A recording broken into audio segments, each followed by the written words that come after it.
বিদেশে পলাতক বাংলাদেশের কুখ্যাত ইউটিউবার পিনাকি ভট্টাচার্যের বিরুদ্ধে মারাত্মক অভিযোগ আনলেন বাংলাদেশের সোশ্যাল মিডিয়া ইনফ্লুয়েন্সার নাদিয়া ইসলাম। তার অভিযোগ, পিনাকি ভট্টাচার্য অত্যন্ত নোংরা চরিত্রের এক ব্যক্তি। তিনি সামাজিক মাধ্যমে বাংলাদেশ নিয়ে যে দেশপ্রেম দেখান, আসলে সেটা ভণ্ডামি। এখানেই শেষ নয়, পিনাকি ভারতীয় গোয়েন্দা সংস্থা রিসার্চ অ্যান্ড অ্যানালিসিস প্রতিষ্ঠানের নাকি একজন গোপন এজেন্ট। সব মিলিয়ে বাংলাদেশের সামাজিক মাধ্যম এখন সরগরম পিনাকি ও নাদিয়ার কেচ্ছা কেলেঙ্কারিকে কেন্দ্র করে। নাদিয়া ইসলামের বোমা ফাটানোর পর পিনাকির ভক্তেরা অবশ্য নাদিয়াকে তীব্র আক্রমণ শানিয়েছেন। তাদের পাল্টা অভিযোগ, পিনাকি নয় বরং নাদিয়াই ভারতের রয়ের এজেন্ট। এখন প্রশ্ন, সত্যিটা কে বলছেন?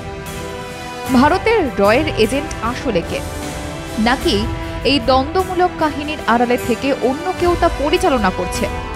এটা কি নিছক কেচ্ছা, নাকি ঘোলা জলে মাছ ধরার চেষ্টা? আসুন আজকের প্রতিবেদনে জেনে নেওয়া যাক আসল সত্য।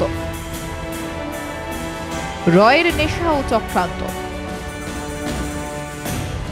ধরুন, আপনি সকালে ঘুম থেকে উঠে 2 গ্লাস জল খেয়ে আয়নার সামনে গিয়ে দাঁড়িয়ে দেখলেন নাকের ডগায় একটা বিষ ফোঁড়া হয়েছে। 2-4 দিন বাদে বিষ ফোঁড়া না ফাটার পর কি করবেন? ডাক্তারের কাছে যাবেন। এই সমস্যা দেখে চিকিৎসক বলবেন আপনার যে ধরনের ফোঁড়া হয়েছে সেটা সামান্য অপারেশন করলেই সপ্তাহখানেকে ঠিক হয়ে যাবে। কিন্তু বিষয়টা যদি বাংলাদেশিদের মাঝে বলেন, তারা বলবে নাকের ডগায় বিষ ফোঁড়া হওয়ার পিছনে ভারতের রয়ের এজেন্টদের ভূমিকা রয়েছে। মানে সবকিছুতেই ভারত যোগ।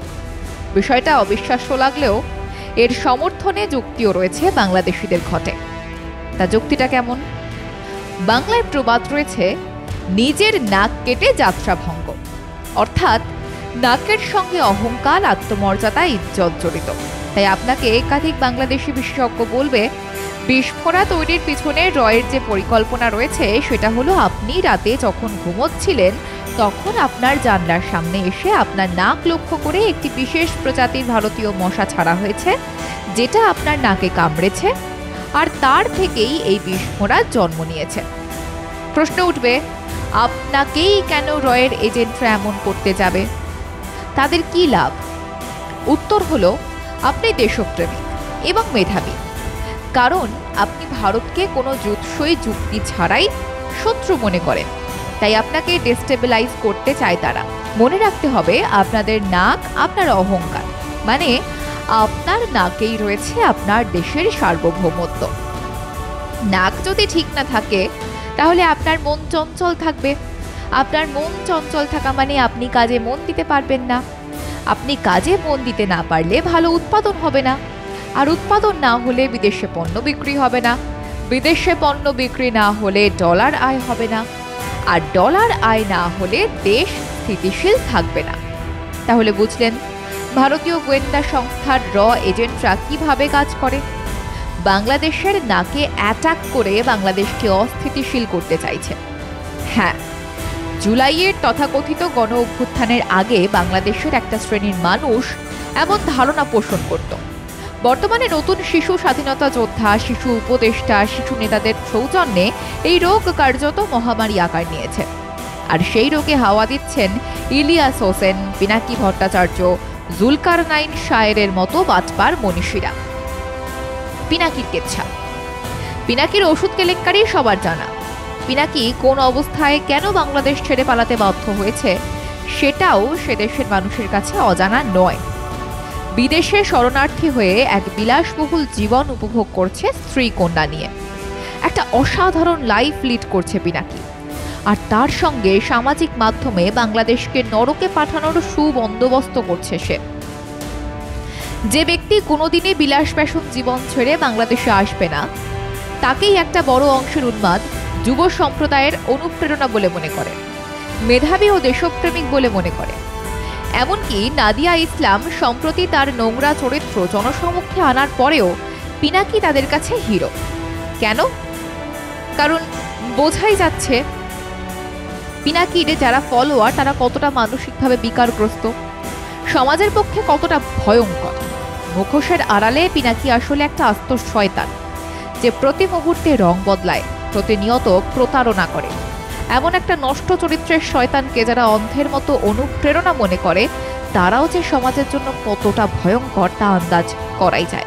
আসলে তাহলে 3 ইঞ্চির যে হিসাবটা, এইটা মানে আপনি, এইটা একটা কথার কথা, মানে যেহেতু আপনারা সরাসরি এটা না না না না না, উনি উনি মাস্টারবেট করতে করতে আমাকে ছবি তুলে পাঠাচ্ছেন। তো এখন এখানে আমার তো, আমি তো ওনাকে মাস্টারবেট করতে করতে ছবি তুলে পাঠাই না।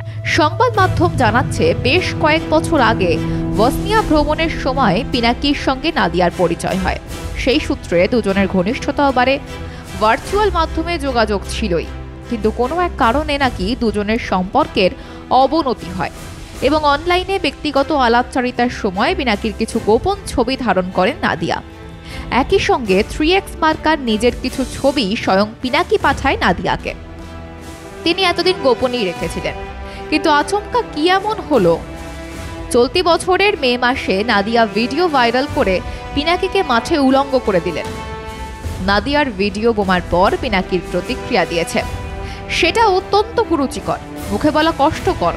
তবে এটা বোঝা গিয়েছে পিনাকির ভিডিও বোমা বাজারে আসার পর তার জীবনে কোনো প্রভাব ফেলেনি, এমনকি তার ফলোয়ারদের মধ্যেও কোনো প্রভাব বিস্তার করেনি। পিনাকি ভট্টাচার্য নাকি ভারতের রয়ের এজেন্ট, এমনটাই দাবি নাদিয়ার। উল্টোদিকে পিনাকির ভক্তদের দাবি নাদিয়াই আসলে ভারতের রয়ের এজেন্ট হিসেবে কাজ করছে। কারণ জুলাই গণ অভ্যুত্থানের পর দেশে পিনাকির গ্রহণযোগ্যতা, ভারত বিরোধিতা আরও বৃদ্ধি পেয়েছে। সেই জনপ্রিয়তাতে রাশ টানতেই নাদিয়াকে ময়দানে নামানো হয়েছে। যদিও গত কয়েক বছরে নাদিয়া ও পিনাকির সোশ্যাল মিডিয়ার অ্যাক্টিভিটি দেখলে বোঝা যায় দুপক্ষই ভারত বিরোধী। একথা আজ পরিষ্কার। পিনাকি নাদিয়ার মুখরোচক দাম্পত্য কলহ আদপে দেশবাসীর দৃষ্টি ঘোরাতেই তৈরি করা হয়েছে, এমনটাই মনে করছে জনসাধারণের একটা অংশ। বাংলাদেশের অর্থনীতি তলানিতে, কর্মসংস্থান নেই, মব জাস্টিস চলছে, উপদেষ্টাদের মধ্যে ফাটল লক্ষ্য করা যাচ্ছে, বিরোধ লেগেছে ইউনুস আর্মিদের, রোহিঙ্গা সমস্যা সমাধানের নামে বাংলাদেশে আপদ আমদানি করা হচ্ছে। অন্যদিকে বিরোধী রাজনৈতিক দলগুলো নির্বাচনের জন্য সোচ্চার হচ্ছে। এই সব থেকে দৃষ্টি ঘোরাতেই সস্তা মুখরোচক পিনাকি নাদিয়ার দ্বন্দ্বমূলক গল্প বাজারে ছাড়া হয়েছে। আর সেই গল্পে র নামক মশলা ঢালা হচ্ছে, কারণ বাংলাদেশিদের পুরনো অভ্যেস ভাত রুটি না খাক, গুজবটা তারা ভালোই খায়। আর সেখানে যদি ভারতীয়রা আবার রয়ের গুজব থাকে, তাহলে তো তা চেটেপুটেই খায়। ব্যুরো রিপোর্ট, মাধ্যম।